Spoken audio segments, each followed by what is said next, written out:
Good afternoon, and welcome to the Rose Library. Thank you so much for joining us for the opening of the Crossroads exhibition, an exhibition that features the art through the archives of artists Flannery O'Connor, Benny Andrews, and Alice Walker.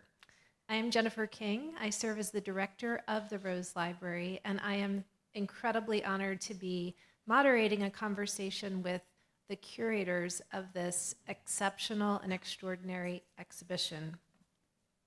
A very brief introduction. I want to just say that over the course of the last 3 years, these curators have engaged in very deep, thoughtful conversations about the artists and their archives, intersections between them, convergences, deepening through every conversation, leading to the exhibition that will be on display at Emory University through May of 2024. And as somebody who's had the privilege of being part of these conversations, I am very thankful that the curators are joining us for a public conversation to talk about their journey on this exhibition. So I will do brief introductions of my colleagues. Seated at the very far end is Amy Alsnauer, a curator, children's book writer, essayist, and author of a number of award-winning books, including The Strange Birds of Flannery O'Connor, which was illustrated by Ping Zhu, chosen as New York Times Top 25 Children's Book of 2020. She also teaches mathematics at Northwestern University and is joining us from Illinois, where she has been curating this exhibition. And seated directly next to me is Gabrielle Dudley. Gabrielle is the Assistant Director of Public Services in the Rose Library and curator of the exhibition She Gathers Me, Networks Among Black Women Writers, which some of you in Georgia may have seen either here at Emory or in the Georgia Public Library system, and is a board member for the Gloria Naylor Archives Project. Seated next to Gabrielle, got it mixed up, in the very middle of our panel is Tina Dunkley. Tina is Director Emerita of Clark Atlanta University Art Museum. She is the co-author of The Eye of Muses, Selections from the Clark Atlanta University Art Collection, and author of The Americans, Forgotten Freedom Fighters in the War of 1812, and she is also an artist. Rosemary McGee, seated next to Gabrielle, has held many roles at the university as a student, alumna, faculty member, dean, vice president, and director of the Rose Library. Now emerita, paving the way for my awesome job. Thank you very much. In her research and teaching, she has focused on Southern women writers and has most recently completed a collection of short stories, Family Impromptu. And last, but definitely not least, is my colleague Nagyalti Warren, who's sitting next to Amy. Nagyalti is Emory Professor of Pedagogy Emerita in African American Studies. She is the author of Alice Walker's Metaphysics, Literature of Spirit, a Cave Canon Poetry Fellow. She is also the author of 5 poetry collections.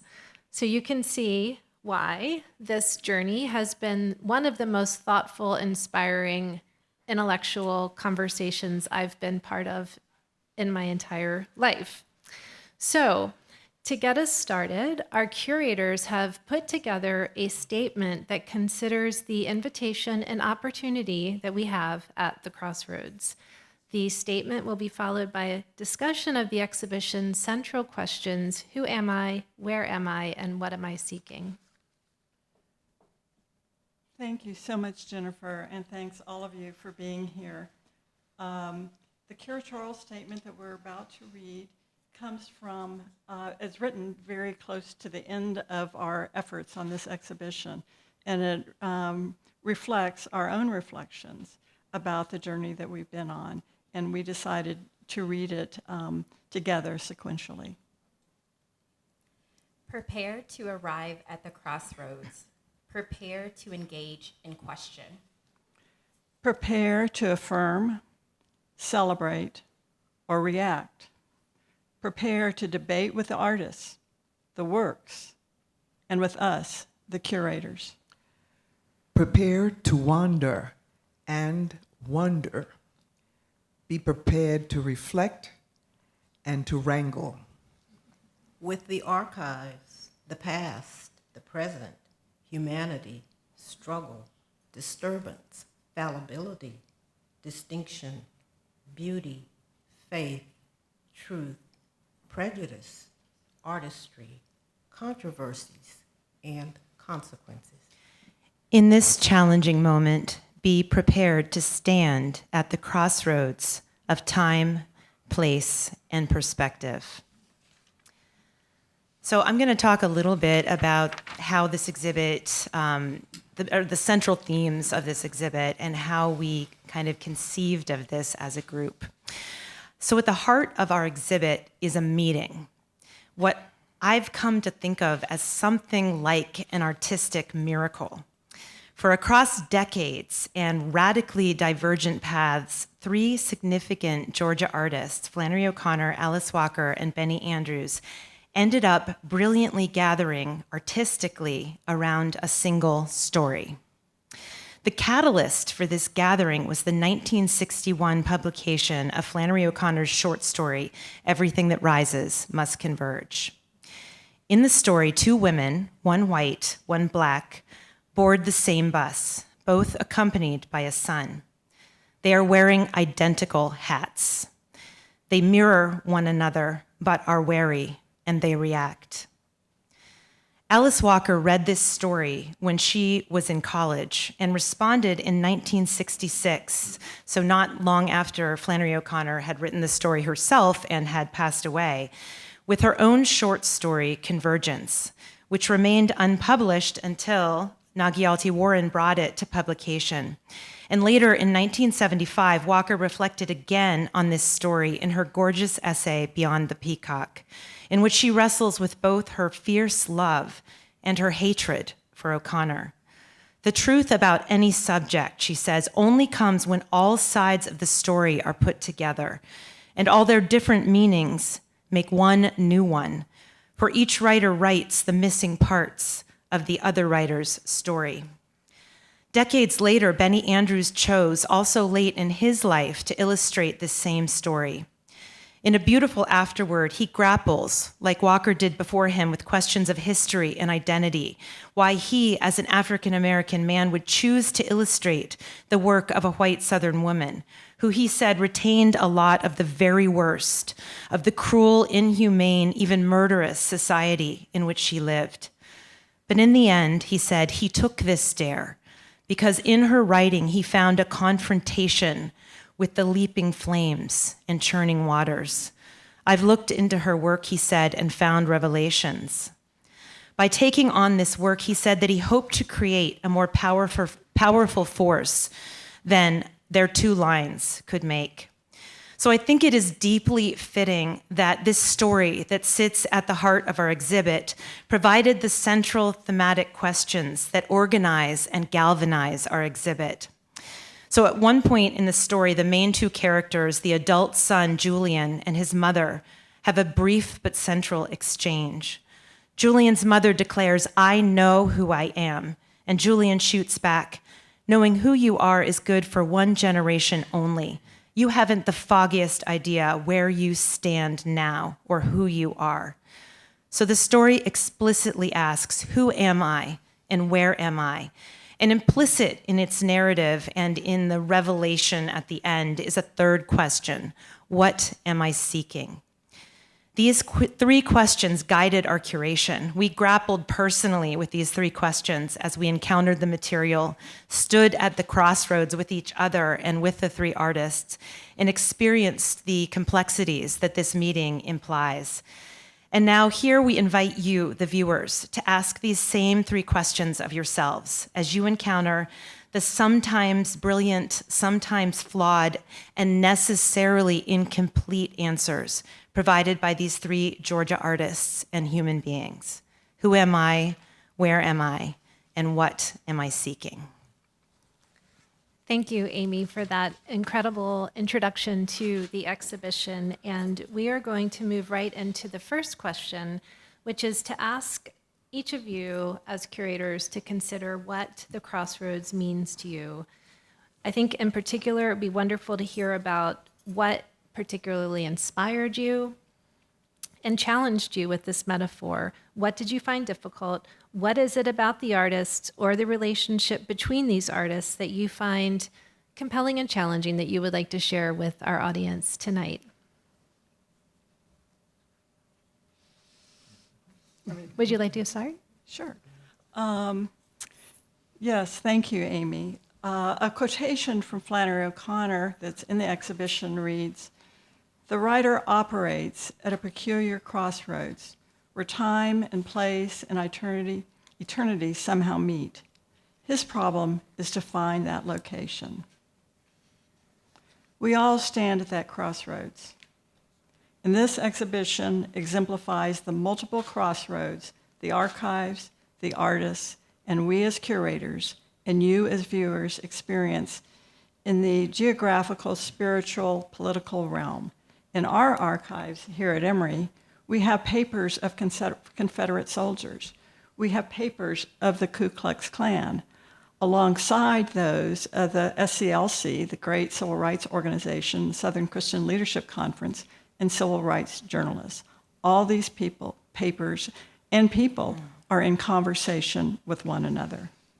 I have traveled down the 441 corridor many times over the past decade, specifically going to Milledgeville, but also seeing and stopping at Madison, Georgia, where Benny Andrews is from nearby, and Eatonton, Georgia. Going to Milledgeville, I was able to develop a relationship with Louise Florencourt, first cousin of Flannery O'Connor, to secure the O'Connor papers for the Rose Library. Traveling down that path, as I did once with Sir Salman Rushdie, who wanted to visit Andalusia, I saw the terrain that both nurtured and challenged these artists. I saw as well the literal crossroads along the way and the social and racial and economic divide among them. On that extraordinary trip I took with Rushdie, we also visited Eatonton, Georgia, where at the time there was no official designation for Alice Walker. There is now, but there was then and still a designation for Joel Chandler Harris, whose papers are also in the Rose Library. Each of these artists have had severe challenges in their lives, and they found artistic ways to overcome, to achieve, and also to falter. As well, they signaled and depicted crossroads in their works. I absolutely do not agree with some of the choices they have made at those crossroads. And I even have questions about crossroads that we exhibit here in this display. So every day I have felt at the crossroads with my own beliefs, my own desire to explore and to collaborate with my amazing fellow curators, and my anxieties about how it will be received, especially in these troubled times. The artists too worked in troubled times. If you can see these slides, you see the background for the story, Everything That Rises Must Converge, which influenced that background, O'Connor, Andrews, and Walker. Now, again, we are at a crossroads, this moment. What the archives and artists demonstrate, we will each respond differently. I plan to meet you at the crossroads. Thank you so much, Rosemary. And I want to ask Amy Alsnauer if she could follow up. It would be kind of lovely sequentially since... Okay, yeah. Oh, if we kind of went From team to team. and also from the history of the story and how the convergence even Yeah. came together. So I was actually going to draw everybody's attention to a particular moment in this exhibit, which I really think is an incredible crossroads moment. And I very much have Tina Dunkley and the lead designer for the exhibit, John Klinger, to thank for this moment. So when you're actually starting in the rotunda, which I'm going to urge you to do, the circular space, when you're starting there, when you come down the hallway, about halfway down the hallway, you're going to encounter a mirror. And that mirror is placed, so if you look in the mirror, not only will you see yourself, but to the right, you will see an image of Flannery O'Connor snapping an old-fashioned selfie. So you'll see a picture of her holding a camera, looking at herself in a mirror.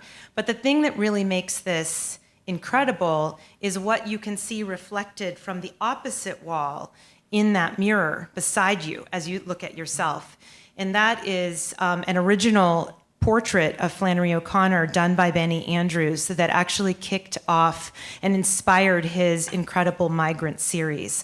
And I just want to read you a quotation that I think really speaks to this moment of multiple reflection, this crossroads moment. So Flannery O'Connor said, "Most of us have learned to be dispassionate about evil, to look it in the face and find as often as not our own grinning reflections. But good is another matter. Few have stared at that long enough to accept the fact that its face too is grotesque. Then in us, the good is something under construction." So I think, my own experience with the Crossroads is just that encounter, that very difficult encounter, not only with the complexities of these artists, and in particular Flannery O'Connor, who was the figure I was working on, the difficult realizations that I had to come to, but also just the contention with myself in the context of these very complicated questions. Thank you, Amy. And we're going to move, if it's okay with Gabrielle and Nagioti, to hear a little bit about the same kind of thought about what inspired you and what challenged you working on this exhibition at the Crossroads with Alice Walker. The Crossroads really resonated with me because I think more than the artists converging in the archives, the artists coming from Georgia, the Crossroads as a place of reckoning is the multi-layered meaning of Crossroads itself. And so I thought of Papa Legba and what that signifies, what that means. And the Legba symbol is a marker for the intersections at the crossroads that's found in the African diaspora. It's a beacon for a deity recognized in both Haitian, Voodoo, and also in folk Catholicism. And people who don't know folk Catholicism, unlike other Catholicism, is Black Catholicism. So Papa Legba and the symbol that you'll see downstairs speaks to something that is beyond the concrete. It stands at a spiritual crossroads, and it grants permission to speak with the spirits. Papa Legba is said to understand all language, all speech. And so coming together at the crossroads spiritually enables the answer to the question, who am I, where am I, and what am I seeking? And I would say for me, one of the most important parts of sort of being at the Crossroads was really thinking about the sort of social, political, and cultural moment that we're in now. And when we started this exhibition 3 years ago, really thinking about how present so many of the things that Alice Walker spoke about in her Convergence story, and then Flannery O'Connor with Everything That Rises Must Converge, how present so many of those sort of crossroads and issues and things were then. But I think over the course of curating this exhibition, and I think curating it with this group of curators, I've really started to think even more about where I am at the Crossroads and just where I've gained new perspective from the curators and where my own thoughts have been challenged. I think where the curators' thoughts and perspectives have been challenged, and I've been just really so, I think, profoundly changed by this experience. And I think thinking about the experience being something that's at the crossroads has helped me to think about how my thoughts are changing over time. Like, this is what's supposed to happen at the crossroads. And so, that's one of the things that I hope happens when people approach this exhibition as well. Well, I'm next. Yes. And I started with a partner in this endeavor, but she had to leave and take on another position, Amanda Hellman.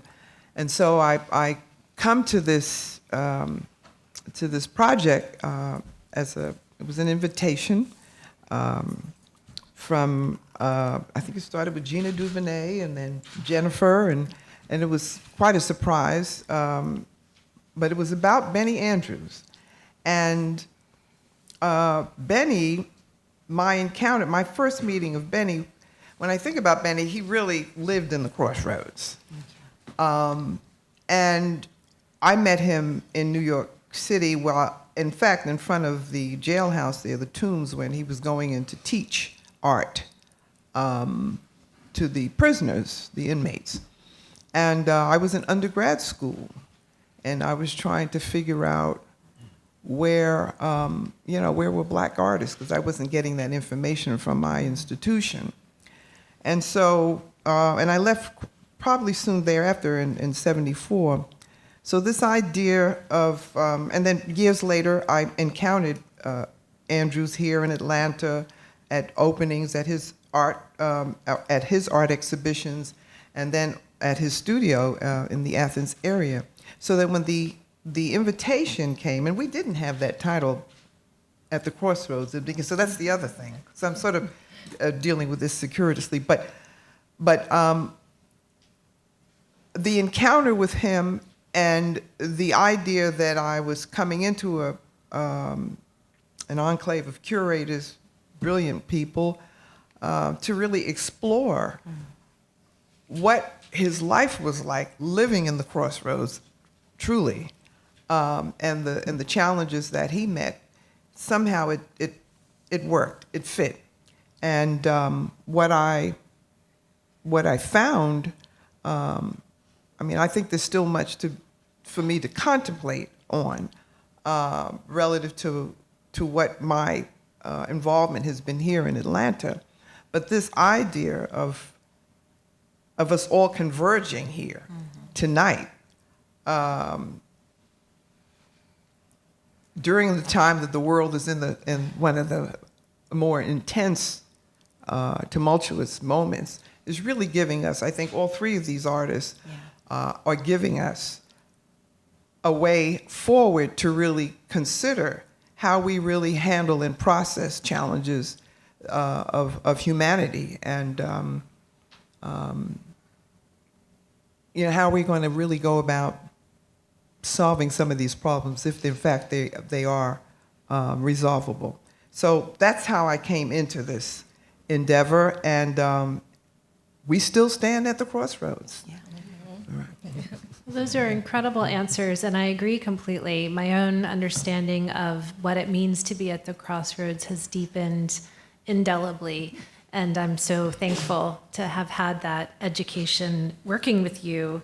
And so I'm going to move on to the next question, which is to ask everyone to go back to the main questions of the exhibition. Who am I? Where am I? What am I seeking? And could you each please share an item, and I know that in some cases there are a couple of an item, something that is particularly meaningful or important to you, and just talk about how it's meaningful. And I think we'll stick with the same order just because O'Connor's story kind of kicked this off. So I have to fast forward to the O'Connor slide. So I would ask Amy and Rosemary if you could talk a little bit about the item that we're almost, there we are. Yes, thank you, Jennifer, and also many thanks to the other really stunning remarks by my fellow curators. As has been alluded to, we've been on this journey together for a while, but each time we speak, I learn something new. Yes, these particular items reflect, literally, I guess you might say, what Amy was speaking of earlier, and that is the Flannery O'Connor selfie, one of the world's earliest selfie looking into a mirror. And that mirror is replicated downstairs in the corridor of the exhibition, and has both this photograph and also invites all of us to look at ourselves, to reflect on who we are and where we are and what we are seeking. And this particular photograph was taken when she was a student at the University of Iowa in the Iowa Writers Workshop.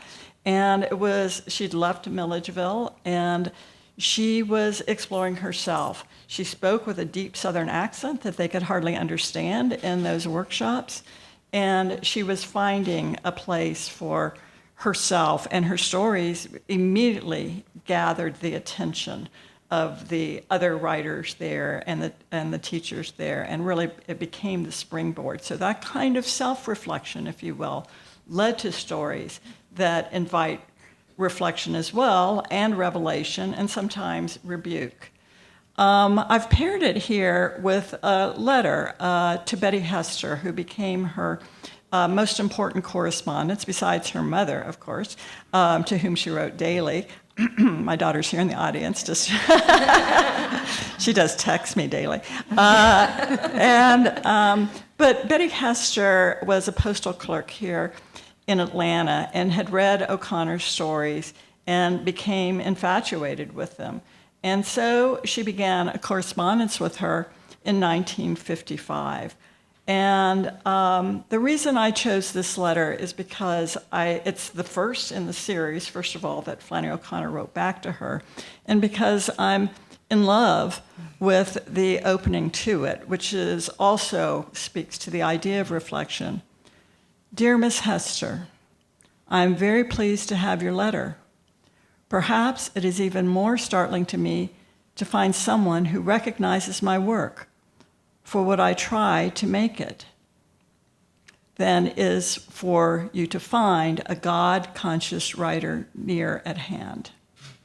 The distance, which is the same distance I've traveled all these times, the distance is 87 miles, but I feel the spiritual distance is much shorter. And that began a correspondence of several hundred letters that we have here in the Rose Library. And at the end of that letter, she writes, "You were very kind to write me, and the measure of my appreciation must be to ask you to write me again. I would like to know who this is, who understands my stories."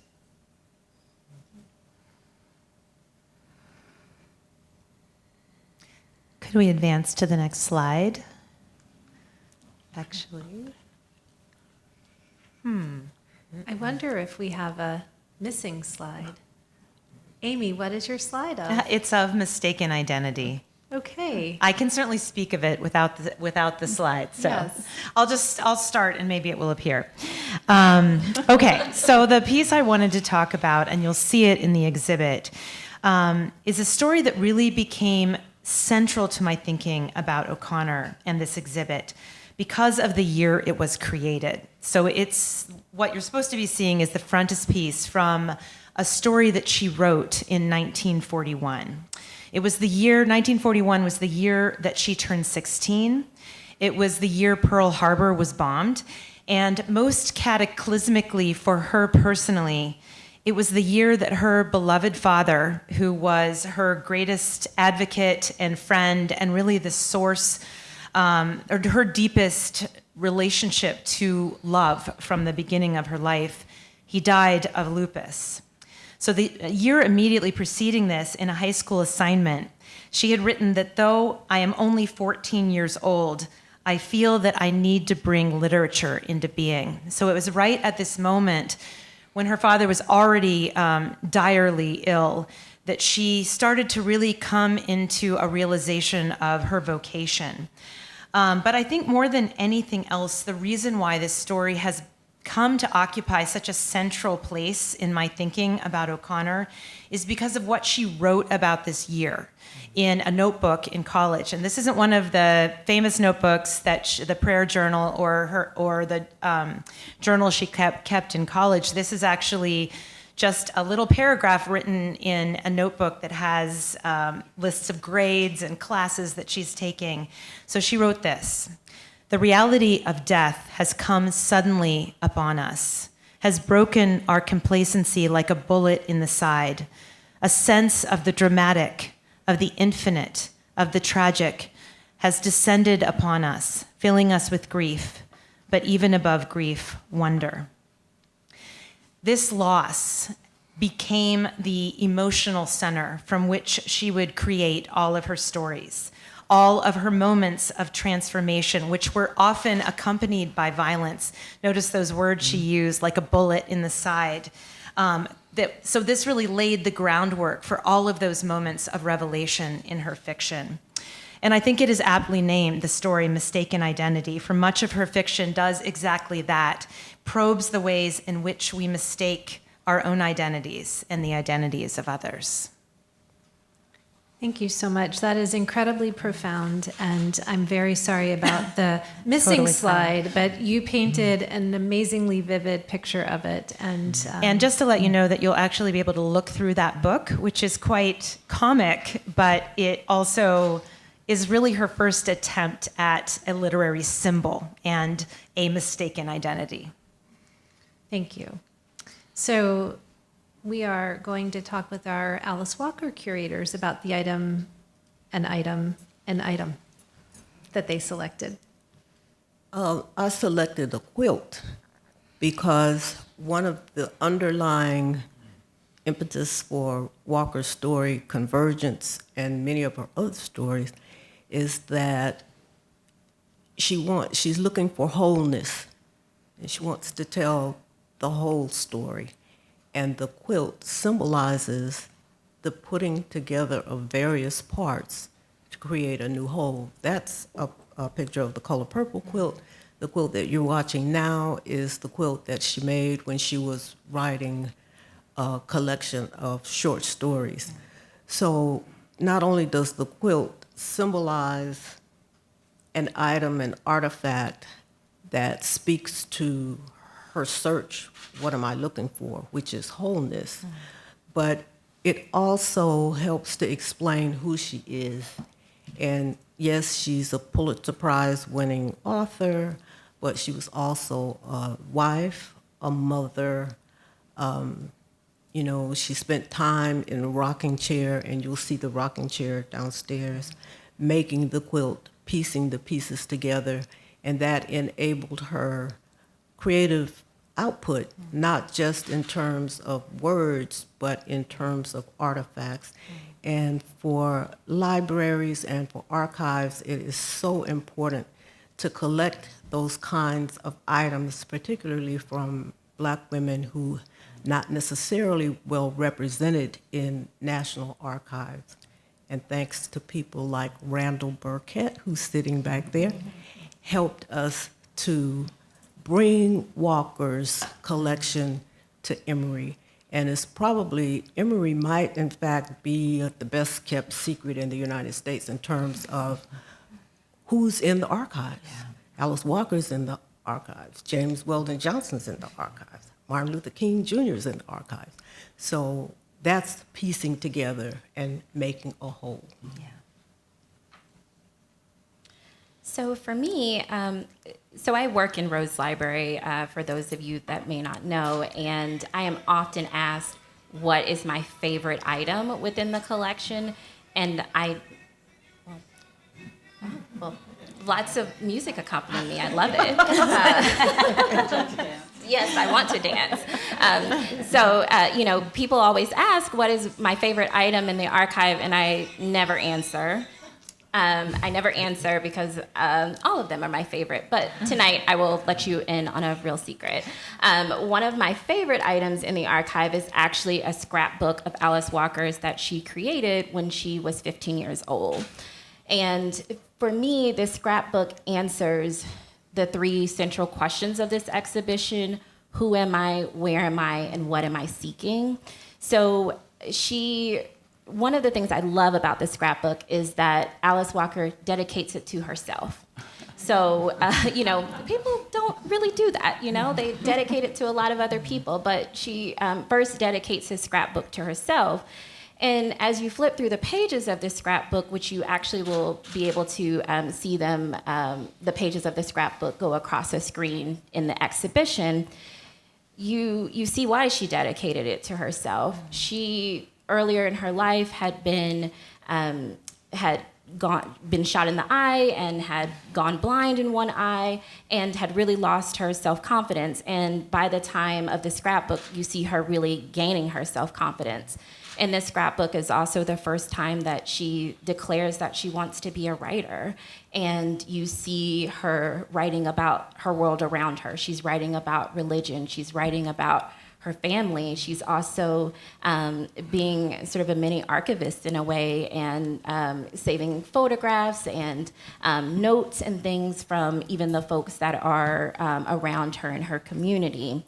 And I think for me, and it's really, what Dr. Warren has mentioned before, I think this is such a testament of what Alice Walker wanted to be in life. And at a time where she was a young Black girl from Eatonton, Georgia, where everything told her, you're not going to go any further than Eatonton, Georgia, Alice Walker knew that she was going to go somewhere else.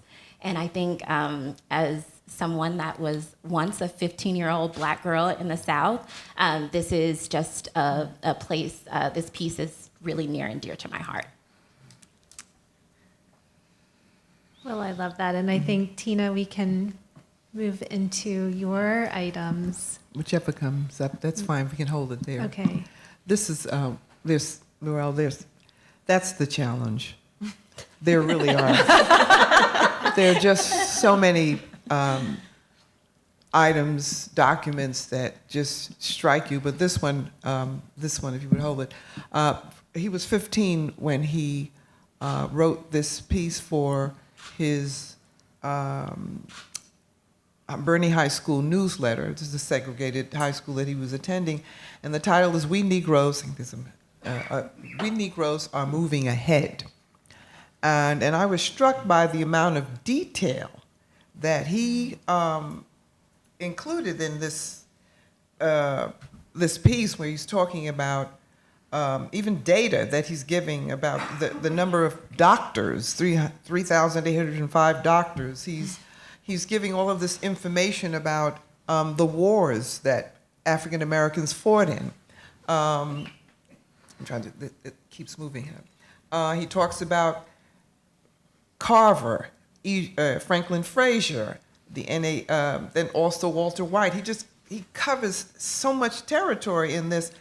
And the reason why it really struck me was because the entire arc of his life going forward, for every challenge, every boycott, taking on the art critics of the New York Times, Art Forum, he had the courage to really continue this voice that he has, that was really quite loud, and all the way to his position at the National Endowment for the Arts. So he was always seeking equity and recognition, space for himself and others, not just himself. So for me, this document is the arc when you look at from whence he came to where he landed. It's really quite amazing. So, and that was at age 15. Mm-hmm. I'm just really struck by the fact that Gabrielle, Tina, and I all chose an item from a figure in their 15th year. Right. I said that Flannery O'Connor turned 16 that year, but she was 15 when she wrote that.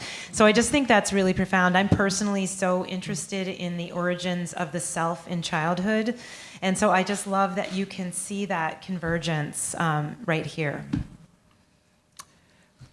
So I spoke about was one, right? Did you want to speak about the well, second one. Sorry, if, Tina. if you Didn't don't interrupt. mind. Well, there's several, but you know, he when he challenged the art establishment in New York. Well, all of this keeps moving, so Okay. Can we freeze it? No, we but I can't? can be responsive to what you want me to be on. Okay.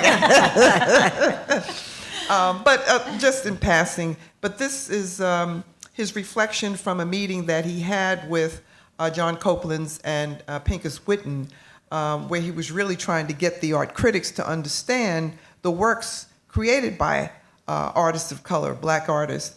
And after the meeting, he was reflecting on what the outcome was. And then at the end, he says, I insist that the black artist can become a successful, well-developed artist. And not end up as like a white artist. Yeah. This does not have to mean one is better than the other, but only different. And these are issues that even now black artists are struggling with some of these identity issues of whether to just be an artist without the signifier, the identity. So this was one of the pieces, along with another one, which I won't get into, and we'll take up all the time, but there's another one with Hale Woodruff as well. So yeah, there's a lot of good things to marinate on. Well, I love those answers, and I'll interject just quickly to say that one of the exciting things for, I think, me with this exhibition is that these three artists did grow up in Georgia. They attended public schools, and you can see them coming of age through the archives. And it really is so important that we can be inspired by great artists and get to know them maybe before they were understood as great artists. And I will say that last night, my 17-year-old daughter just submitted her first early college application, and her essay was very much along the lines of what she learned when she was 15. So it is very profound. So I love the selections and I love the stories, and I want to move on to our last question and just ask you if you could pick a word or a phrase to describe the curatorial process, which we've talked about a little bit as such an incredible journey and educational, and talk about that process. How did you work on this? And, you know, this is 5 people. Is it a consensus-driven approach? How did you do this over the last 3 years, and on top of, or in addition to, everything else you're doing? So we'd just love to hear you reflect on that a little bit. And we can go in whichever order, or keep the same order, or let's stay mix with it up. Mix it up. All right. Well, Gabrielle, you are right next to me. You know, I wanted to go last, but I will go first. No worries. So one of the things that I will, I guess, is it a word or phrase? Yeah. Yeah. So I would say collaborative, and I'm going to probably differ a little from what my other co-curators might say, but as I mentioned, I work in Rose Library, and one of my major duties is to be Rose Library's liaison for our exhibition program. And so while it has been very wonderful to work with the co-curators here, it's been a real opportunity to really collaborate with other people throughout the library. So folks that are the exhibit designers, the conservators, folks that are doing the digitization work, and really seeing the exhibition from a different light, and being able to see it, I think, grow and change in a different way than what I would have understood it if I was only on the curatorial side. And I think I'm really grateful for that. Yeah. I want to echo Gabrielle's comment about all the people who've contributed to this effort, and including the communications people, the events people, the people who are now supporting us in this very moment, and will be downstairs as well. The word that I want to choose, or the term that I want to choose, is convergence/divergence. Our process, to say the least, was a nonlinear creative endeavor that had many iterations. So this terminology, convergence, divergence, these apply to the artists, they apply to us. They converged, diverged, reconverged here in the Rose Library, the papers coming together here, and so did we. On some things, we had clarity. Often we had consensus.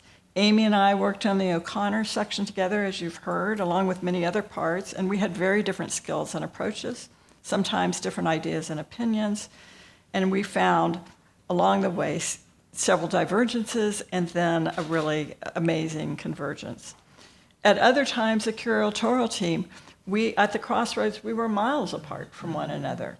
We worked hard to be respectful and patient with one another and also to hold our own ground. There was give and take. There was bonding, as there is right now, I feel. There was honesty. At times, I have felt more the pull of convergence, and at other times, I have felt the divide of divergence. I think that makes the exhibition a living, organic being. I feel that tension in me. I feel that tension in the exhibition. You may have that experience as well. And so I invite you to experience all those feelings that we have. Well, I'd like to echo both Rosemary and, Gabrielle to the extent that, the process and the feelings that we've had. One of the things that I struggled with was the distillation of the material. And I'm sure that had a lot to do with the amount of time that I had and gave it to dive into the material and then try and make sense of it all in relationship to what my co-curators were doing with their material. And so, but it happened. It happened basically on Zoom. We had a few meetings face to face, but it was definitely a challenge. But we got through it. Here we are. I think the word that really works for me is serendipity. We started the process in the very beginning of the pandemic, and so we weren't meeting in person. So the daunting thing about it, as Tina has said, is that there are hundreds and hundreds and hundreds of boxes filled with manuscripts, filled with artifacts. And so the question becomes, what do you include and what do you leave out? And why I chose serendipity is because Gabrielle and I hit upon the idea almost simultaneously that there are 3 gifts that Alice Walker received from her mother when she graduated high school. She received a sewing machine so that she could be creative and make her own clothes. She received a suitcase so that she could travel the world. And she received a typewriter because her mother believed from the very beginning that she was a writer. And so we thought we will use those overarching artifacts to bring into focus the person that we think Alice Walker became. And we did that together. Yes, we did. It was so fun. So I was a bad student and didn't choose a single word. So early on when we began working on this, I was reading Toni Morrison's book, The Source of Self-Regard. And I think this came out either right before or right after she died. But in it, there's this incredible essay called The Site of Memory. And she was talking about her own work as a writer. But she said something that came to mean a lot to me as a way of thinking about what curation is. So she said that you journey to a site of memory to see what remains were left behind, and then you reconstruct the life those remains imply. And it was really a profound experience to be working with a group of people who were all engaged in this endeavor. When you go to the archives, you're not just finding written accounts, you're finding images and sketches and physical artifacts, photographs, things that speak in their own way, but not through language. And so you're taking these overwhelming amounts of items, as Tina and Nagyalti both said, and trying to see what stories they will tell. I wanted to just mention one other story that arose. Actually, I wanted to say one other thing too, is that I think that process of storytelling was one of the things that was really profound for me at working with Rosemary. They were mentioned at the beginning that she just published a collection of short stories. And I think at our heart, Rosemary and I are both storytellers, people who love stories. And I really think that about the other people. There's other writers here on this panel, other artists. And I feel like we were all really interested in stories. So one of the sort of miraculous experiences for me in doing this is that I would go into the archives with a question or a particular area I wanted to focus on, and items would start to kind of cohere into a story. So one of the questions that was really brought about by this particular way of looking at O'Connor in this context with Benny Andrews and Alice Walker was thinking about O'Connor and race. So we spent a lot of time looking at this story from her childhood, her very racist upbringing, to the time when she was a teenager, 18, and wrote these incredibly racist letters home, regurgitating this education from her youth. And then to the time in Iowa, where she really was out on her own for the first time and started to think about her childhood and those views. And one of the things that might be a little hard to find that I'd like to draw your attention to is this iPad in our section that contains two stories. One's White Girl and the other one's Frizzly Chicken, both thinly veiled autobiography, and when she really gets into that process of othering and how she adopted those views.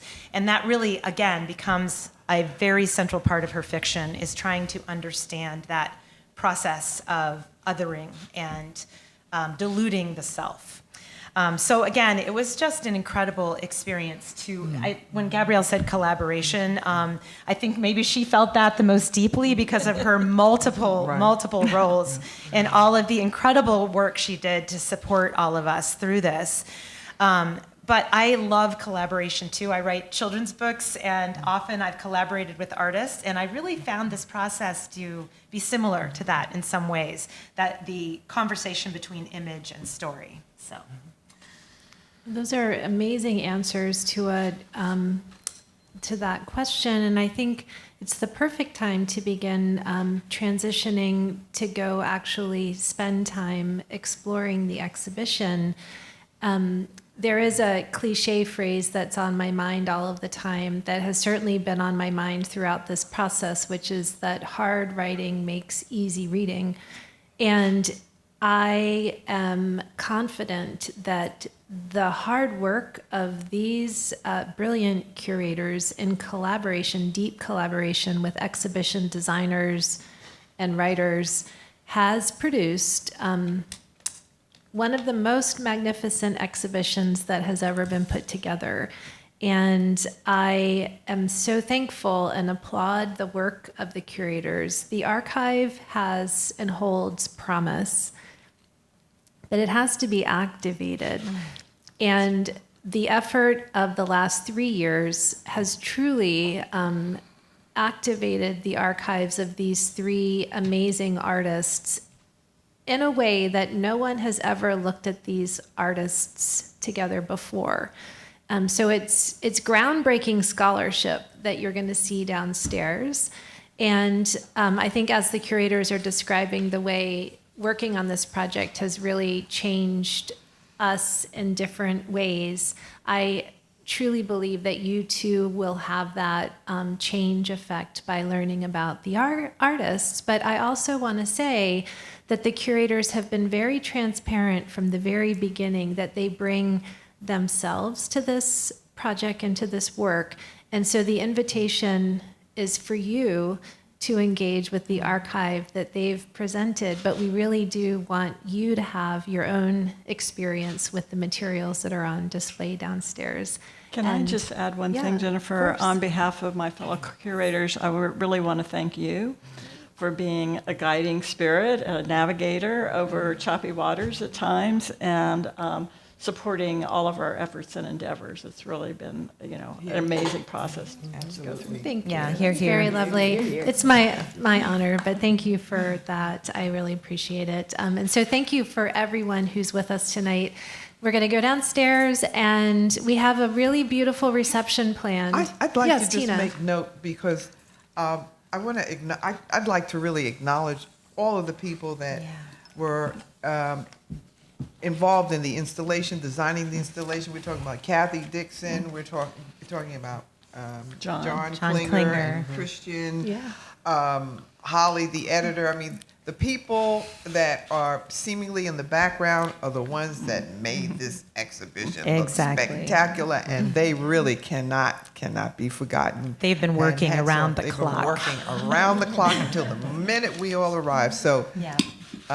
John's still working. John's still he's working. probably Yeah. still working out there. I'm going to give them I just want to add one thing, one piece of advice. We recognize that people are going to go through this exhibit in all sorts of ways, but ideally, we would love for you to start at the circular rotunda. So when you take the elevators down, you're going to be in the wrong spot. So you need to, if you want to follow our suggestion, walk down the hallway to that circular rotunda and then make your way back. So there's many ways to see the exhibit, but that is, at least in our opinion, the best way.